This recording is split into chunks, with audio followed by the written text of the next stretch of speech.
السلام عليكم ورحمة الله وبركاته.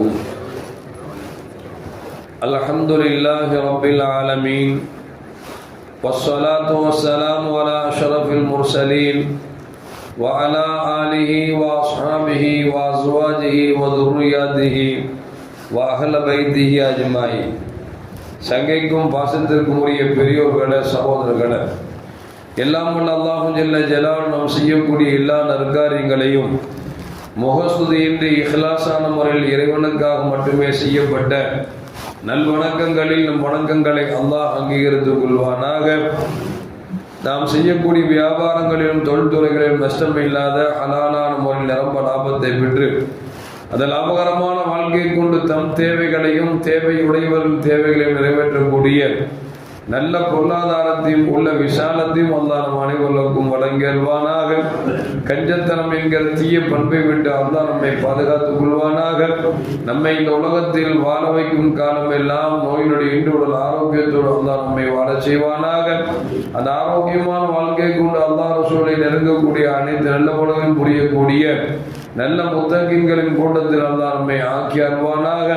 திடீர் மரணங்களை விட்டும் தீய மரணங்களை விட்டும் நம்மையும் நம் குடும்பத்தையும் நம் சமூகத்தையும் அல்லாஹ் முழுமையான முறையில் பாதுகாத்துக் கொள்வானாக. மருத்துவமனையில் செலவினங்களை விட்டும் வேதனைகளை விட்டும் அல்லாஹ் நம்மை காத்தருவானாக. நம்மில் யாரெல்லாம் நோயால் பாதிக்கப்பட்டு வீடே கதி என்றும் ஆஸ்பத்திரியை கதி என்றும் அல்லல் பட்டும் அவதியுற்றும் இருக்கிறார்களோ அத்தனை மக்களுக்கும் வெகு விரைவில் நோயை போக்கி உடல் ஆரோக்கியத்தை வழங்குவதோடு அவர்களை கூட அவர் குடும்பத்திற்கும் சமூகத்திற்கும் நல்ல பலன் தரக்கூடிய மக்களாக ஆக்கி அருள்வானாக. நாம் இந்த உலகத்தில் வாழ்ந்து மறைகிற நேரத்தில் லா இலாஹ இல்லல்லாஹ் முஹம்மது ரசூலுல்லாஹ் என்ற கலிமாவை மொழிந்து ஜன்னத்துல் ஃபிர்தௌஸை கண்ணால் கண்டு மகிழ்ந்து சிரித்தவனமாக மரணிக்கக்கூடிய நல்வாக்கியம் என்ற மக்களில் அல்லாஹ் நம்மை ஆக்கி அருள்வானாக. மரணித்தும் மரணிக்காத இறைநேசர் கூட்டத்தில் அல்லாஹ் நம்மை ஆக்கி அருள்வானாக. நாளை மறுமையிலே முத்து முஹம்மது ரசூலுல்லாஹி ஸல்லல்லாஹு அலைஹி வஸல்லம் அவர்களின் திருக்கரங்களால் ஹவ்லுல் கௌசர் என்கிற தடாகத்தில் நீர்வருகி அன்னாரின் ஷஃபாத்தை பெற்று அன்னாரின் கரம்பிடித்து ஜன்னத்துல் ஃபிர்தௌஸ் என்ற உயர்ந்த சொர்க்கத்தில் அவரின் பணியாளர்களாக அல்லாஹ் நம்மை அங்கீகரித்துக் கொள்வானாக. எல்லாவற்றுக்கும் மேலாக இறை அன்பை பெற்று இறைவனை பார்த்து பரவசமடையக்கூடிய அவருடைய லிக்காவையும் ரிலாவையும் பெற்ற மக்களில் அல்லாஹ் நம்மை ஆக்கிக் கொள்வானாக. அருமையான மோமின்களே, அல்லாஹு ஜல்ல ஜலாலு சில நேரங்களில் சிலருக்கு செல்வத்தை கொடுத்து சோதித்து பார்ப்பார். கொடுத்த செல்வத்தை தானும் அனுபவித்து பிறருக்கும் கொடுத்தார் என்று சொன்னால் அல்லாஹ் அந்த செல்வத்தில் பரக்கத்து செய்கிறான்.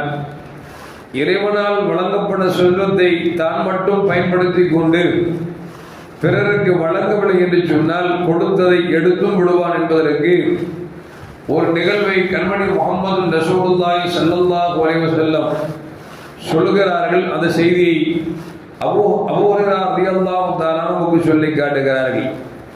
சொன்னார்கள், கண்மணி முஹம்மது ரசூலுல்லாஹி ஸல்லல்லாஹு அலைஹி வஸல்லம் நமக்கு முன்னால் வாழ்ந்த பனு இஸ்ரவேலர்கள் 3 பேர்கள். ஒருவர் தொழுநோய் பிடித்தவர், மற்றொருவர் தலையில் முடி இல்லாத வழுக்கத்தலை உடையவர், மூன்றாவது கண் இருக்கிறது ஆனால் பார்வை இல்லாமல் குருடராக இருக்கிறார்.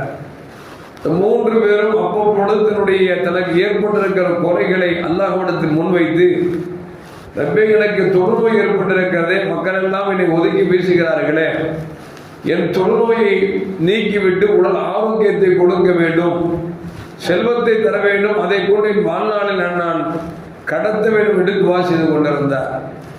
இன்னொரு தலையில் முடி இல்லாத வழுக்கை தலைவர், அவர் சொல்லுகிறார், தலையெல்லாம் முடி இல்லாமல் வழுக்கை ஆகிவிட்டது, எந்த பெண்ணும் என்னை ஏறிட்டு பார்க்க மறுக்கிறார்கள், எனக்கு இந்த வழுக்கை தலையில முடி வந்து நான் அழகாக இருக்க வேண்டும், எனக்கு பொருளாதாரம் கிடைக்க வேண்டும், அதை கொண்டு எனக்கு ஒரு ஜோடியை தேடி நான் என் வாழ்க்கையை நடத்த வேண்டும் என்று சொல்லி துவா செய்து கொண்டிருக்கிறார்.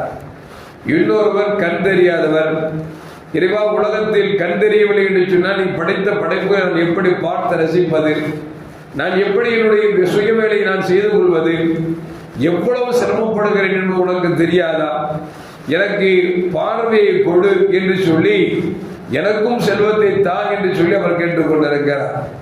3 பேரும் பல நாட்களாக, பல மாதங்களாக, பல ஆண்டுகளாக அல்லாஹ்விடத்தில் எரிஞ்சுகிறார்கள். அல்லாஹ் மலக்க கூப்பிட்டு சொன்னா அந்த 3 பேர்ட்டையும் போய் என்ன வேணும்னு கேளு அப்படின்னு உடனே அந்த மலக்கு வந்து 3 பேர்ட்டையும் கேட்கிறாங்க, எப்பா தொழுநோய் பிடித்தவன உனக்கு என்ன வேணும் அப்படின்னாரு. நான் அப்படி என்ன கேட்க போறேன், என் தொழுநோய் அகன்று எனக்கு உடல் சரீரம் எல்லாம் அழகான தோல் உருவாக வேண்டும், என்னை மக்கள் பார்த்தால் ரசிக்க வேண்டும் என்று வர என்னை உதாசீனப்படுத்தி விடக்கூடாது, எனவே எனக்கு தொழுநோய் போய் எனக்கு பொருளாதாரம் என்று கேட்கிறார். வந்த மலக்காக காமித்துக் கொள்ளாமல் அவர் தடவி விடுகிறார். தொழுநோய் சரியாகி விடுகிறது. உன் தொழிலுக்கு என்ன வேண்டும் என்று கேட்கிறார். அவர் சொல்லுகிறார், ஒரு ஒட்டகம் வேண்டும். அந்த ஒட்டகம் எப்படி இருக்க வேண்டும் என்று சொன்னால் கர்ப்பிணி ஒட்டகமாக இருக்க வேண்டும். அந்த ஒட்டகம் ஈடுகிற குட்டியை கொண்டு நான் பல்கி பெருகி நான் மிகப்பெரிய ஒட்டக பந்தையை வைத்து நான் வாழ்நாள் நடத்திக் கொள்ள வேண்டும் என்று சொல்லி கேட்கிறார். அதுபோல் அந்த மலக்கும் என்ன செய்கிறார் என்று சொன்னால் தொழுநோயை போக்கி ஒரு ஒட்டகத்தை குழந்தை இனக்கூடிய அளவிற்கு பிரசவிக்கக்கூடிய ஒரு ஒட்டகத்தை கொடுக்குகிறார். காலங்கள் சென்று கொண்டே இருக்கிறது. பொருளாதாரம் செழிக்கிறது. செழித்தோங்கி வளர்ந்து கொண்டிருக்கிறார். இந்த மலக்கு அடுத்த தலையில் முடியில்லாத வழுக்கத்திரவிடத்தில் போகிறார். உனக்கு என்னப்பா வேணும், ரொம்ப கவலைப்படுறிய, அழுகிறிய, புலம்புறிய, என்ன வேணும் அப்படின்னாரு. அவரு சொன்னார், மண்டையில மூளை இருக்குது ஆனா முடி இல்லாம போச்ச, முடி வேணும், எனக்கு அழகாக வேணும் அப்படின்னு சொன்ன அப்படியா சொல்லி மலக்கு அப்படி கையை வச்சு மண்டையில தடவினாரு. முடி வந்துருச்சு. உனக்கு என்ன இப்ப வேணும் அப்படின்னாரு. வாழ்வாதாரத்திற்கு ஒரு மாட்டை தர வேண்டும். அந்த மாடு ஒரு கன்றுகிட வேண்டும். அதை கூட நான் பல்கி பெருகி மாட்டு மந்தை வைக்க வேண்டும் என்று சொல்லி ஆசைப்பட்டார். அந்த மலக்கு ஒரு மாடையும் கொடுத்தார். குட்டி இடுகின்ற தரத்திலே அதை கொண்டு தன் வாழ்வாதாரத்தை கடத்தி கொண்டிருந்தார். 3வது நபர் கண் தெரியாதது வந்தார். உனக்கு என்னப்பா வேணும் என்று கேட்டார். கண் தெரியவில்லை என்று சொன்னால் எவ்வளவு கஷ்டம் என்பது உங்களுக்கு தெரியாதா? நான் இறைவனத்திலே கண் பார்வை வேண்டும் என்று கேட்டுக்கொண்டிருக்கிறேன். அப்படியா என்று மலக்கு கண்ணை தடவினார். பார்வை வந்தது. உனக்கு என்ன வேண்டும் என்று கேட்டார். எனக்கு ஒரு ஆடு வேண்டும், அந்த ஆடு குட்டியிட வேண்டும். அதற்குள் நான் ஆட்டு முந்தை வைத்துக் கொண்டு என் வாழ்நாளை கழிக்க வேண்டும் என்று ஆசைப்படுகிறார். அந்த மலக்கு அவருக்கும் ஒரு ஆடை கொடுத்து குட்டியிடுகிற அளவிற்கு கொடுத்து விட்டார். காலங்கள் கழிந்தது. கடந்து கொண்டே இருக்கிறது. உருண்டோடி கொண்டே இருக்கிறது. ஒரு நாள் மலக்கு மீண்டும் மனித ரூபத்தில் வருகிறார்.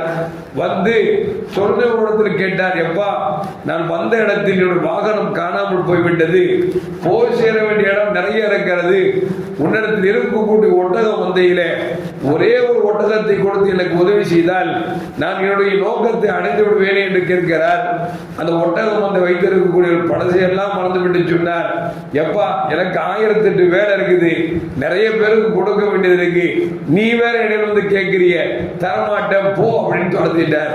அந்த மலக்கு பார்த்தாரு, கொடுத்ததற்கு கொஞ்சம் கூட நன்றி இல்லாமல் இருக்கியாப்பா, உடல்ல தொழுநோய் பிடித்திருந்தாய், மக்கள் எல்லாம் உதாசீனப்படுத்தினார்கள், உண்ணுவதற்கு உணவு இல்லாமல் இருந்தாய், உனக்கு இறைவன் உனக்கு ஒட்டகத்தை கொடுத்தான், செல்வம் வந்த பிறகு இறைவன் கேட்கிறான், நீ கொடுக்க மறுக்கிறாயா என்று சொல்லிவிட்டு நீ சொல்வது உண்மையாக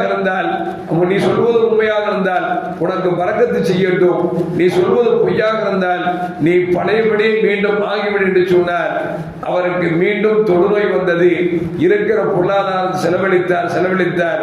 மீண்டும் ஓட்டையாண்டி ஆகினார். 2வதாக அந்த சொட்டை தலைவனத்தில் வந்தார். அவர்கிட்ட மலக்கு வந்து கேட்கிறார், எப்பா நான் வெளியூருக்கு வந்திருக்கிறேன், போக வேண்டிய இடம் நிறைய இருக்குது, எனக்கு ஏதாவது ஒரு மாடை கொடுத்த அப்படின்னா நான் அதை கொண்டு நான் அப்படி வீடுக்கு சேர்ந்துருவேன் அப்படிங்கிறாரு. அவரும் முன்னால் சொன்ன ஒரு மாதிரி நிறைய ஜோலி இருக்குப்பா, உன்னை பேசுறவங்க டைம் இல்லை, போ அப்படின்னாரு. அந்த மனிதர் மலக்கு மனித ரூபத்தில் வந்து சொல்லுகிறார், அப்படியா பழசு எல்லாம் மறந்து விட்டாயா, எப்படி இருந்தாய் நீ, தரையில் முடி இல்லாமல் அசிங்கமாக அலங்கோலமாக யாரும் மதிக்காமல் இருந்தார்கள், பொருளாதாரம் இல்லாமல் இருந்தாய், அப்பொழுது பொருளாதாரத்தை கேட்கிற பொழுது இறைவன் பொருளாதாரத்தை கொடுத்தான், கேட்டால் பேச நேரமில்லை என்கிறாயா, பழையபடி நீயும் ஆகிவிடு என்று சொன்னார். அவரும் அவரும் அது போன்று கஷ்ட நிலைக்கு வந்தார். 3ஆம் நபருக்கு வந்தார். கண் தெரியாதது கேட்டாங்க, எப்பா நான் வெளியூர்ல இருந்து வந்திருக்கிறேன், வீடு போய் சேர வேண்டிய இருக்குது, ஒரு ஆட்டு குட்டியை கொடுத்தேன்னா நான் அப்படியே மெதுவா பட்டுக்கிட்டேன் அப்படியே போயிடுவா அப்படின்னு அவர் சொன்னார், அப்படியா கஷ்டப்படுறீங்களா சிரமப்படுறீங்களா, ஏதோ தருகிறேன் என்று சொல்லி ஒரு ஆட்டை கொடுத்தார். வந்தவர் சொன்னார், மனிதர் அல்ல நான் மலக்கு, எனக்கு எந்த தேவையும் இல்லை, இறைவன் உங்களை கொடுத்ததை எப்படி பயன்படுத்துகிறேன் என்று சொல்லி பார்க்க வந்து சொன்னான். இறைவன் உங்களுக்கு வந்து கேட்டு நீங்கள் படைச நினைத்து எனக்கு ஆடை கொடுத்தீர்கள், அல்லாஹ் உங்கள் ஆட்டிலே பொருளாதாரத்தை பறக்கச் செய்வானாக என்று சொல்லி துஆ செய்தார். அவர் மேலோங்கி மென்மேலும் சிறந்தவர்கள் வாழ்ந்தார் என்று சொல்லி கண்மணி முஹம்மது ரசூலுல்லாஹி ஸல்லல்லாஹு 3 நிகழ்ச்சிகளை சொல்லிவிட்டு சொல்கிறார்கள். இறைவன் கொடுத்ததை நாம் நினைத்து நாம் அவனுக்கு கொடுக்கிற பொழுது அல்லாஹ் சொல்வான், லஇன் ஷக்கர்தும் லஅஸீதன்னகும், இறைவன் கொடுத்ததற்கு நீ நன்றி செலுத்தினீர் என்று சொன்னார், அல்லாஹ் மென்மேலும் தருவான் என்று இறைவன் சொல்லுகிறான். அந்த அடிப்படையில் இறைவன் கொடுத்ததை 2 பேர்கள் தடுத்தார்கள். அல்லாஹ் அவனை மீண்டும் பழையபடி ஆக்கினான். ஒருவர் மட்டும் பணத்தை நினைத்து கொடுத்தார், அவருக்கு அல்லாஹ் செல்வத்தின் மென்மேலும் பறக்கச் செய்தார் என்கிற செய்தியை பெருமானார் ஸல்லல்லாஹு சொல்லித் தருவது நமக்கு என்ன தெரிகிறது என்று சொன்னால், அருமையான மக்களே, நமக்கு அல்லாஹ் எதை வழங்கி இருக்கிறானோ அதை கொண்டு நம் குடும்பத்திற்கும் சொந்தத்திற்கும் அதுபோன்று ஏழை மக்களுக்கு கொடுக்கிற பொழுது அல்லாஹ் மென்மேலும் அதிகம் தருகிறான் என்கிற செய்தியை பெருமானார் ஸல்லல்லாஹு சொல்லித் தருகிறார்கள். நன்றியுள்ள மக்களாக வாழக்கூடிய நன்மக்களின் கூட்டத்தில் அல்லாஹ் என்னையும் உங்களையும் ஆக்கி அருள்வானாக. அஸ்ஸலாமு அலைக்கும் வரஹ்மத்துல்லாஹி வபரகாத்துஹு. ஸல்லல்லாஹு அலா முஹம்மத் ஸல்லல்லாஹு அலைஹி வஸல்லம். ஸல்லல்லாஹு அலா முஹம்மத் وعليه وسلم. صلى الله على محمد. يا ربي صل عليه وسلم.